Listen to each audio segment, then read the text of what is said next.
Everything We Never Had by Randy Ribay. And we're going to be reading first, try and read from two characters, Francisco and Enzo. Francisco barely ekes out a living picking apples as he spends what little he earns at dance halls and faces increasing violence from white men in his town. Francisco wonders if he should never left the Philippines.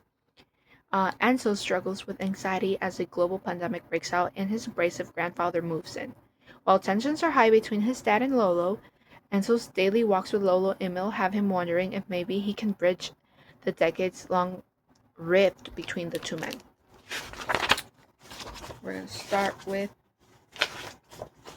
Francisco, October 1929 in Watson, California. The fog. The fog cloaks the orchard in the cold pre-dawn darkness. It holds the Pájaro Valley close to a secret, reducing everything to a suggestion of itself, muted shapes emerging and dissolving. The hills on the horizon, the shallow-rooted apple trees growing in straight rows, the silent brown men, young and old, shaking off dreams as they drift unmoored through the haze of their way to begin the day's work. Francisco Macabo is among them, shouldering a heavy wooden ladder with an empty burlap sack slung across his chest. Faded hat, worn gloves, threadbare clothes.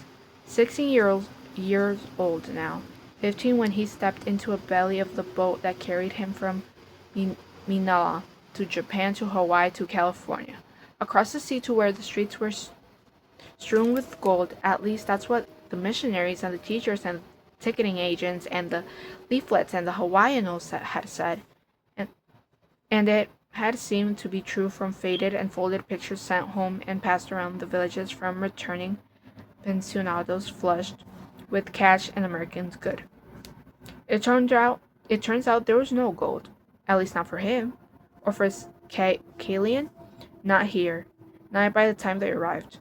Only a contract they had signed before they could leave the steamship. The steamship told. Only old-timers asking to borrow money.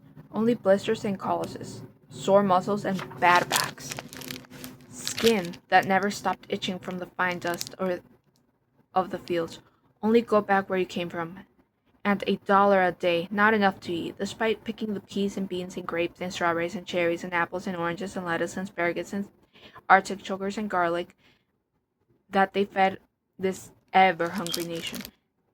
This Nangan would say, Saubanangog, no sabalini gagramato.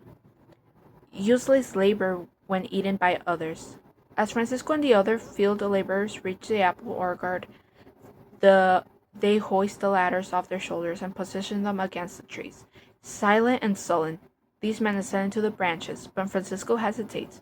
On mornings like this, when he is near the world but not in it, near others but not with them, near himself but not quite, when the fog has seeped through his skin and settled into his bones, and when he no longer knows where he is, when he no longer knows where it ends, and his breath begins, having already filled his lungs with too much mist, he wonders if he should have listened to his nanag.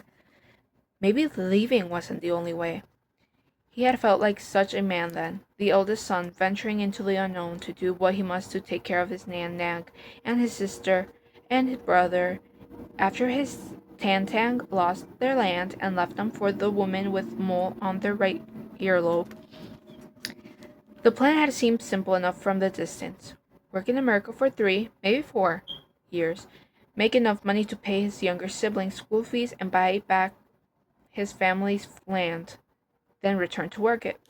But now, he isn't sure. He isn't so sure.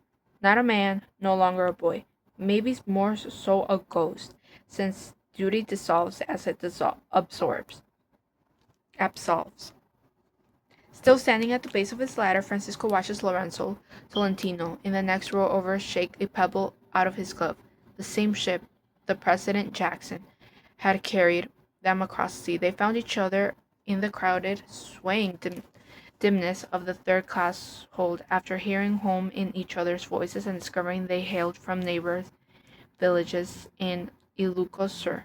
Since they stuck together following the planting then harvesting season along the coast for one full cycle, other Ilocanos would join them from time to time to form small temporary crews so it would be easier to find work. But they always peel away, one by one, until Francisco and Lorenzo remained.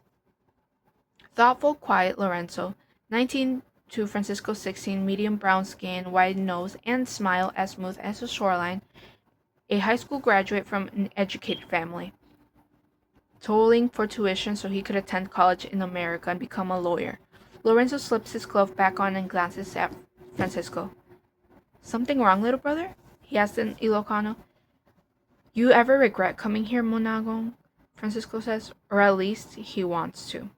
The question had begun to germinate in his soul. He feels like he doesn't ask someone soon, he might burn off into the atmosphere with the fog when late morning autumn sun splits the clouds. He needs to know he's not alone. Because as much as he and Lorenzo may have been through together, they never discussed regretted or loneliness or anything else consequence. They never named what they were most deeply felt, because naming a thing means you must confront it. It means to light a candle to illuminate what's lurking in the shadows. Sometimes the only way to survive is to not know. Francisco wipes the condensation from his rungs of his ladder as he wonders how to say what he feels. Sometimes trying to do is like fishing with a net badly in need of repair. In the end, he takes off his hat and smooths his hair back. "I'm okay." Lorenzo nods and climbs into his ladder. Francisco puts his hat back on and does the same a moment later. Parallel. Wordless and with practiced hands, they begin plucking the ripe red apples from the branches. They work quickly but carefully, since the fruit skin is slick with dew and the early morning watering. Can this ever be enough? Picking a fruit in thick fog, filling sacks to fill crates, to fill trucks, to fill the stomachs of those who will never spend their days in the field? Could this ever be enough to quite regret, to justify an ocean crossing, to anchor to the earth? Francisco does not know yet. Now we're going to go to Enzo, December 2019 through February 2020 in Philadelphia. Enzo gazes at the 2-pound of lumpia mixture in the middle of the table as he takes a seat. He breathes in the familiar scent of raw ground pork, soy sauce, patties, garlic, minced vegetables wafting from the large bowl, his freshly washed hands already aching in anticipation of the 100 or so lumpia he rolled over the next couple hours. His mom, Julia, sits to his right, his dad, Chris, to his left. In the front of each member of the family, a sheet of tinfoil, a spoon, a finger bowl of water, and a square stack of paper thin egg roll wrappers, thawed overnight in the refrigerator. The house is dark, except for the dining room light. Old school R&B plays softly from the Bluetooth speaker in the kitchen. Outside, Christmas lights shimmer, and a damp snowfall with flakes that melt as soon as they touch concrete. Enzo cracks his knuckles and rolls up his sleeve. "Death by lumpia," he mumbles. "Qué gracioso, siempre con el mismo chiste," Julia says. "You need some new material." "That's how we roll," Chris says. "Like father, like son," Julia shakes her head, unfortunately. Chris smirks as he lays out wrappers across his sheet of tinfoil. "I'm sure Enzo had a very difficult day watching TV and playing video games. He probably needs to rest." Enzo looks up skeptical. "So I don't have to help?" "Of course you don't, Anak," Chris says as he begins to plop a spoonful of filling just below the center of each wrapper. As Enzo moves to leave, Chris adds, "But remember, no help, no eat." Enzo sighs, gets to work. Spoon, shape, tuck, fold, roll, dab, roll, stack. Spoon, shape, tuck, fold, roll, dab, roll, stack. Spoon, shape, tuck, fold, roll, dab, roll, stack. "Kyle told me that they sell these pre-made in the frozen section at the Asian grocery store," Enzo says after some time. Chris raises his eyebrow. "Have you tasted them?" "No." "You're welcome." Julia laughs as she stacks one more on the plate with the others she already finished. Don't encourage him, Mom, Ansel says. Dapakak magmasmal. Magpasalamat, Chris says in Tagalog. I have to teach myself because Lolo Emil is an amsilimationist. Ah, so I've told you before. Once or twice, as they say, and hindi marunong luminog sa pinansingalingan ay hindi makararanting sa purunan. There is a responsibility to carry out the culture practices of our Philippine ancestors. That's the translation. Y también nuestras tradiciones boricuas, Juliet, which is why we're making coquito tomorrow. I get it, Ansel says, having grown up, stepped in, and at times overwhelmed by the languages, food, and tradition and histories of both sides of his family. It's just kind of boring to do the same thing 8,000 times. Consider it family bonding. I like to think it as a meditative, Julia says. Inhale. She inhales deeply as she sharpens the filling, then tucks the corners of the wrapper, and exhale. She exhales deeply as she rolls. The three continue to work, falling into a familiar rhythm. Chris moves slowly and carefully, each of his lumpias tightly rolled with the exact amount of filling.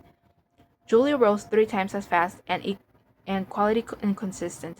And then there's Enzo with his lumpy and loose and top folds sure to unfurl like the crepes when they're frying in the hot oil later. As they roll, they talk about their days, about what Enzo plans to do with the rest of his winter break, and if he wants to play football next year after spending most of his sophomore season, which ended just a few weeks ago, on the sidelines. About the research Julia Starr PhD Julia Starr candidate advice is doing on social media. Oh my lord. Just the research Julia Starr PhD candidate advisee is doing on social justice mathematics, about the model UN club trip to Germany in the summer that Chris is organizing as the club advisor. The music plays, the snow falls and melts. The pyramid shake stack on the roll rises as the mixture in the bowl disappears. After the three finish and take turns washing their hands, Chris carries the dish to the sink. Julia wipes down the table and Ansel Saron wraps the plates with the lumpia and slides them into the fridge. Chris will fry them right before they leave for the Philly Phil Am Association's New Year's party, so they are fresh as possible. Julia says goodnight, hugs Enzo and Chris, then retreats upstairs, leaving them with the dishes. Wash or dry? Chris asks. Dry, Enzo says. Chris tosses Enzo a clean dish towel and takes his place at the sink. He turns to the faucet and fidgets with the handle to adjust the temperature. There's actually something I wanted to speak to you about. It's a trap, Enzo says, using his best Admiral Akbar impression, a joke to distract himself from the tightness that pinches his chest at his dad's suddenly somber tone. Will this be about my first semester grade in history? Did his mom find a new position at a different university? Has Titi Camila's cancer returned? We're gonna stop there.